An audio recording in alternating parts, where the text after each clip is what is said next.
en termes d'impact, on va scinder en deux sections. On a les impacts actuels et les impacts futurs. Bon, les impacts actuels se concentrent sur les impacts qui ont été observés à ce jour. Donc, c'est des impacts pour lesquels il va y avoir des rémédiations immédiates ou à court terme, opposés aux impacts qui sont futurs, où on va faire prendre en compte les effets des changements climatiques pour faire une meilleure conception des infrastructures terrestres. Donc, en termes de stress et de risque, on a en fait les risques qui sont liés au stress climatique, tels que les fluctuations de température, les précipitations et les inondations. Donc, en termes de précipitation, on a la pénétration de l'eau par gravité ou cheminement au niveau des accotements. On a aussi les remontées capillaires.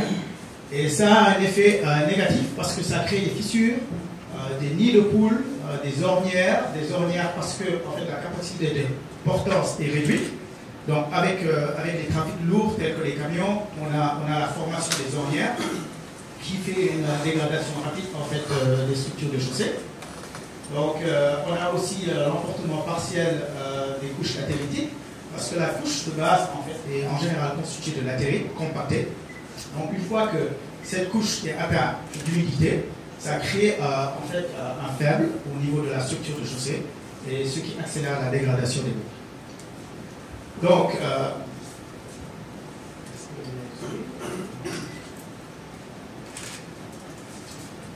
on a aussi des impacts futurs, des changements climatiques sur les secteurs des infrastructures des transports terrestres. Donc, par futur, il faudra donc tenir en compte la destruction des routes qui va créer des accès difficiles, donc qui va avoir un impact sur l'accroissement des temps et coûts d'accès au marché d'approvisionnement des ménages, fourniture et des soins et santé.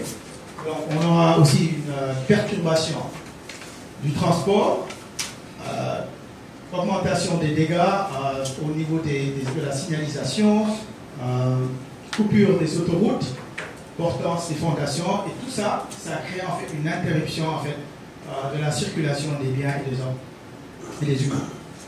Donc, on a aussi, on va retrouver aussi les mêmes types de dégradation telles que érosion des fondations, ornières, perte de solidité et de stabilité de la chaussée en gravier, prolifération des impacts sur les routes et les voies ferrées.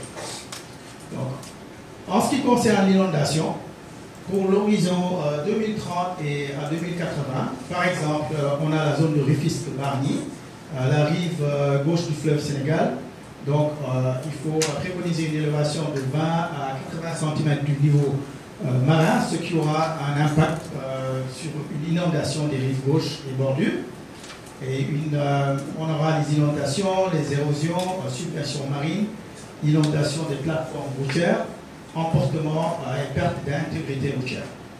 Donc, ça va créer des difficultés de déplacement, impact sur les routes et les voies ferrées. Donc, ça, c'est les éléments pour lesquels on doit faire de sorte à ce que la conception prenne en compte ces effets néfastes. Donc prévoir une infrastructure plus robuste avec un choix plus judicieux des matériaux, mais aussi des critères de conception qui prennent en considération les fluctuations de température et les fluctuations de précipitation. Donc, en termes de température, on a les études de l'AGEROUTE. Dans le cadre de l'autoroute à péage, on a la fusion des chaussées, flambage des rails, dégradation des routes qui sont sensibles au changement climatique, déformation des structures de chaussées, élévation des températures des chaussées, fissuration, vieillissement des bitumes, mauvaise adhérence, assèchement. Donc tout ça c'est lié à des températures extrêmes, mais aussi aux fluctuations de températures extrêmes.